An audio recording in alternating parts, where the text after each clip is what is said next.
Bonjour mesdames et messieurs, bienvenue sur ma chaîne. Ravi de vous retrouver pour cette forme de vidéo que ça fait longtemps que je n'ai pas fait et que je suis très content de pouvoir refaire parce que les championnats ont recommencé et moi je suis interiste et après je suis madriliste. Donc l'Inter, pour l'instant on n'a pas une équipe qui mérite que je m'attarde là-dessus et que je m'égosie. Par contre le Real Madrid c'est intéressant. Et j'avais pris l'habitude de faire des débriefs. Donc, comme la saison a recommencé, je reprends les débriefs sur les matchs du Real Madrid. Et je n'ai pas fait de débrief par rapport à la finale de la Coupe d'Europe, mais je m'étais dit que on va commencer à l'occasion du championnat. Ce qu'on peut dire, c'est ce que j'ai vu hier à l'occasion du premier match de la saison confirme un peu les craintes que j'avais quand j'avais parlé du transfert d'Mbappé au Real Madrid. Commentez, likez, partagez si vous aimez la vidéo. Enfin, sans plus tarder, nous passons à l'analyse du match. Avant de commencer, j'aimerais vous dire que probablement, il y aura des parties qui vont sauter. Donc, ça, c'est pas grave. Cependant, le plus important, c'est ce que je vais dire du match. Donc, rassurez-vous, j'ai regardé le match. Mais ici, on va regarder le résumé du match pour revenir sur des moments clés que j'ai vus ou qui ne seront peut-être pas là, mais au moins ce résumé visuel me permettra de revenir plus facilement sur ces choses-là. Donc c'est parti.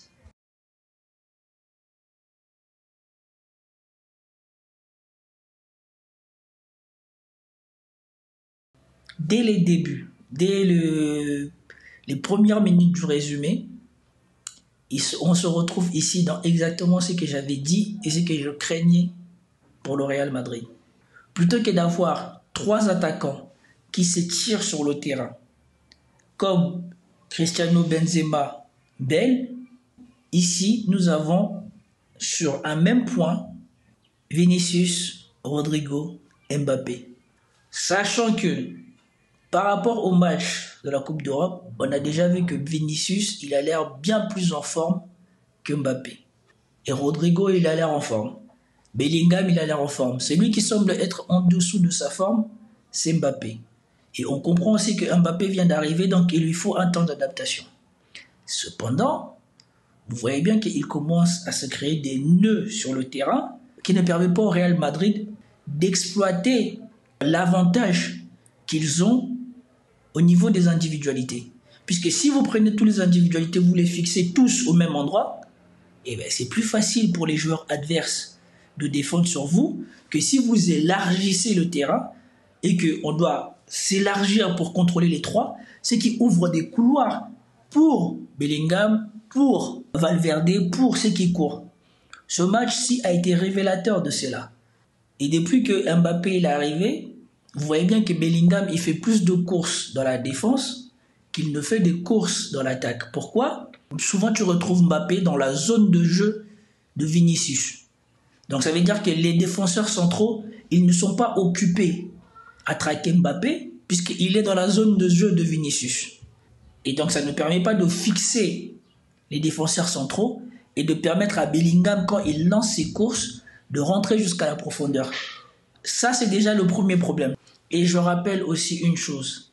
Pendant la blessure de Vinicius, Rodrigo a montré qu'il était aussi efficace que Vinicius en rentrant à partir de ce côté gauche. N'oubliez pas ça. Pendant la longue absence de Vinicius, Rodrigo il a quasiment marqué à tous les matchs où il a joué du côté de Vinicius. Voilà, ça c'est la seule action où j'ai vu Mbappé essayer de jouer en vrai neuf.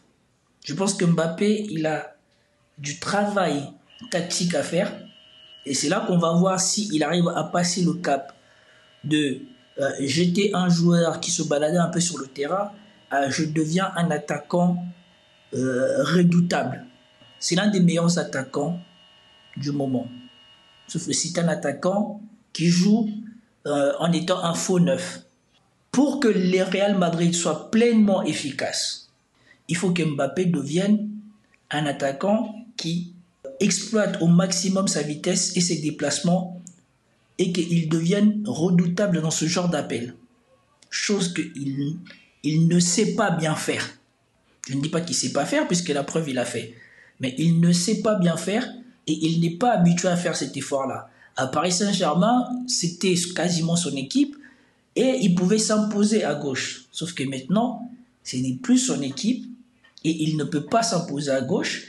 Et la seule place de libre à prendre pour lui, c'est la place de 9. Et donc, il devrait regarder les matchs de Benzema, il devrait regarder les matchs de Ronaldo R9 et s'inspirer d'eux. Parce que s'il ne fait pas ce travail-là, il se peut que ces transferts tournent en fiasco. Parce qu'on rappelle aussi ce que j'avais dit, ou dans ma vidéo quand on avait annoncé le transfert de Mbappé au Real, j'avais dit qu'il arrive peut-être au Real trop tard. Parce qu'à l'époque où il devait arriver au Real, il y avait Modric, il y avait Kroos, et donc c'était la perfection pour un mec qui fait des courses comme lui pour être servi au millimètre près.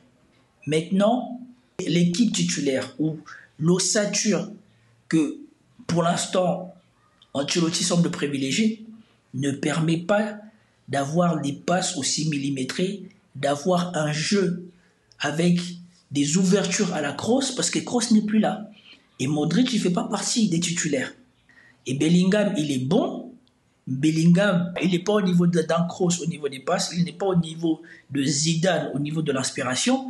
Il a un gros coffre, mais ça ne permet pas de faire briller les attaquants, de servir les attaquants au millimètre près.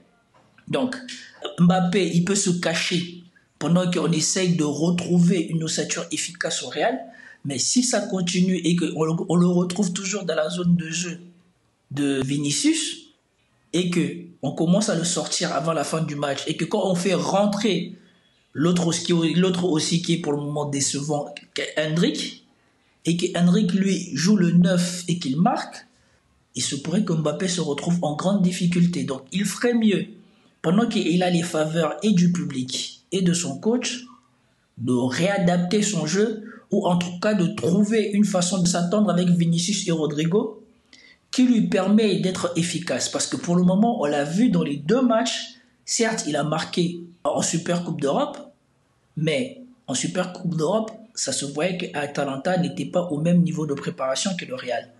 Hier, ils ont joué avec des gens qui sont au même niveau de préparation qu'eux.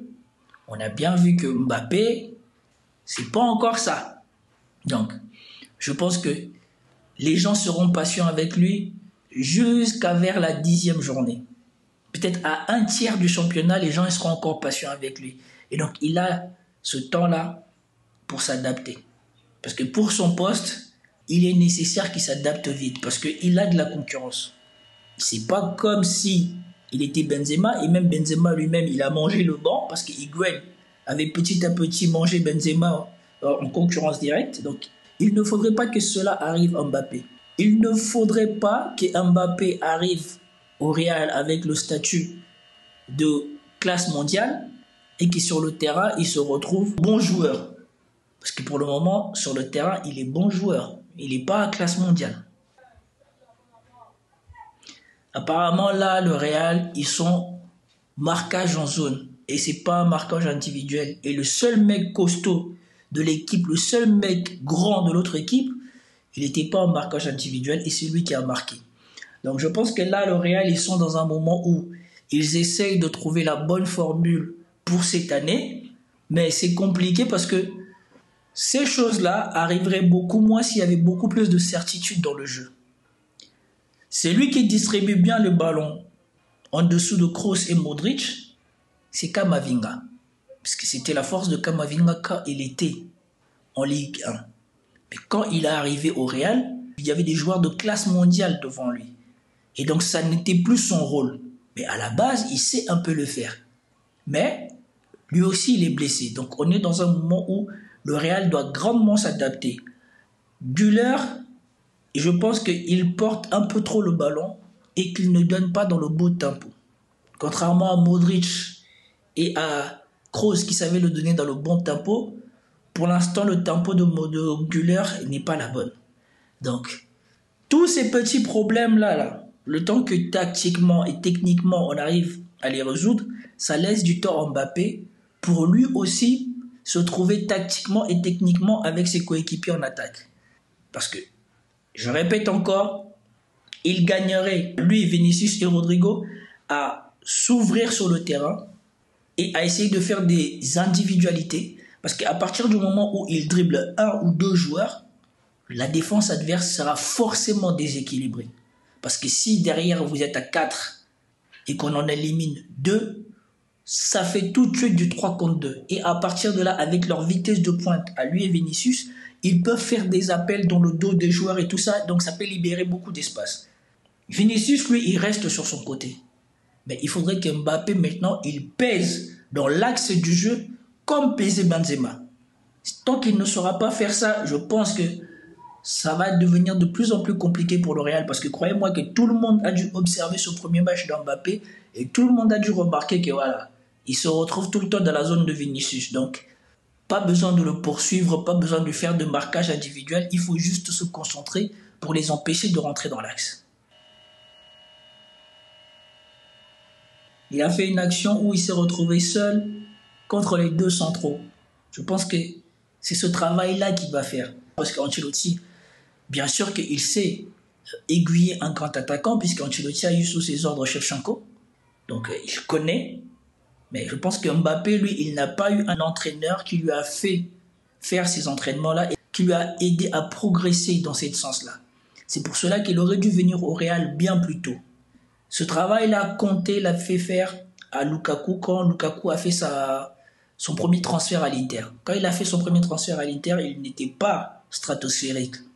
Mais toute la saison, ils ont travaillé avec lui physiquement, techniquement, tactiquement.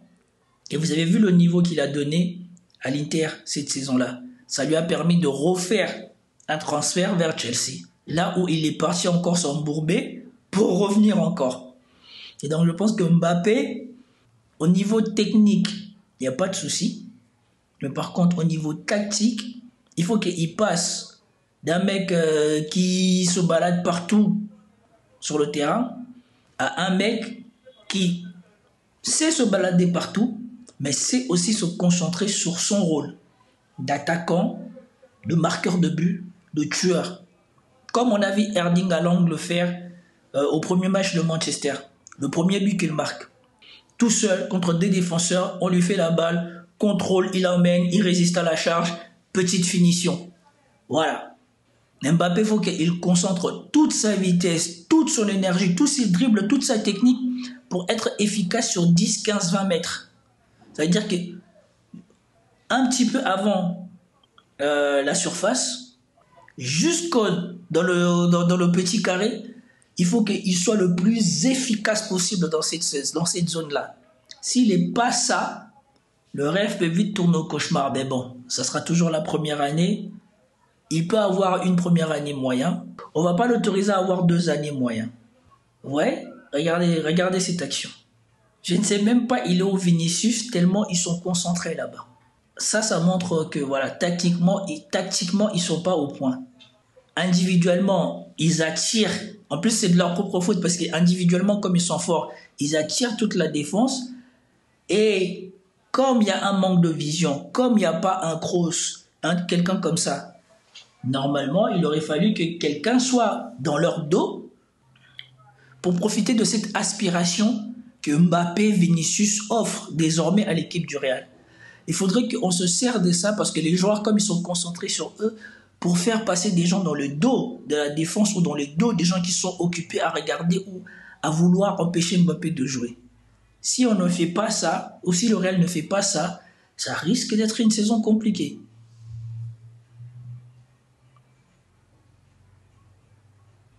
Et cette action est bonne et cette action est dans la lignée de ce qu'il doit devenir, de ce qu'il doit faire. Il doit devenir un mec super fort dans cette zone-là. Donc, ce qui veut dire qu'il a du travail à faire. Il ne s'agit plus seulement de frapper fort.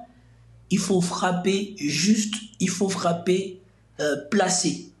Je ne sais pas si vous avez déjà regardé l'interview de Didier Drogba quand il raconte les entraînements à Chelsea, quand il s'entraînait avec Crespo. Quand il vous dit que voilà, moi j'étais là, je faisais tout en force, ça rentrait pas, le goal le prenait. Mais je voyais Crespo, il venait, on aurait dit qu'il réfléchissait, il voyait avant, et à la fin il faisait Tu voyais la balle, elle partait, c'était pas fort, mais dans le but. C'est ce niveau-là que Mbappé doit rechercher. Un peu comme Messi. Messi, à chaque fois dans la surface, il frappe pas fort. Mais il met le ballon à l'endroit qui sera le plus difficile pour le goal. À ce niveau-là, frapper fort, ça ne veut plus rien dire. Il faut que le ballon mette en difficulté le goal. C'est pas parce que tu frappes fort que le goal il sera en difficulté. Donc, Mbappé, il est en train de découvrir c'est quoi le très très très haut niveau. Parce qu'à Paris Saint-Germain, c'était le haut niveau, mais l'équipe aussi jouait pour lui. Là, l'équipe ne joue pas pour lui. Là, il est un joueur de l'effectif. Et il doit maintenant montrer pourquoi il peut devenir le joueur le plus important de l'effectif et peut-être pourquoi il peut accéder au statut de l'équipe joue pour toi, comme Cristiano Ronaldo avait réussi à le faire au Real Madrid, ou comme Benzema avait réussi à le faire les 2 dernières années qu'il a passé au Real Madrid. Alors pour ça, il faut enquiller les buts. Pour l'instant, Mbappé, il plante pas. En tout cas, bon, là c'est le premier match. Espérant que d'ici la 10e journée, il me fasse mentir, c'est tout ce que je souhaite. Donc, en résumé, premier match de la saison, première difficulté. On a vu que physiquement, le Real, ils étaient un peu... Le 11 de départ, peut-être aussi, il y a une fatigue parce qu'ils ont fait un match intense en Super Coupe d'Europe, donc ils n'avaient pas forcément de la réserve pour enchaîner ce deuxième match. Mais, n'empêche qu'on a vu que voilà, le départ de Kroos se fait ressentir. Moi, je serais d'avis qu'on mette, dès le départ du match, Modric, pour que Modric puisse, au fur et à mesure que le match avance, prendre pleinement contrôle du jeu. Parce que ça s'est vu dans ce match que le contrôle du milieu de terrain n'est pas aussi fluide qu'à l'époque de Kroos ou à l'époque de Modric. Donc moi, je serais d'avis qu'on fasse commencer les matchs à Modric et qu'on le sort à la 60e, à la 45e ou à la 70e pour laisser la place à Arda Güler pour que lui aussi commence à s'habituer à jouer au milieu.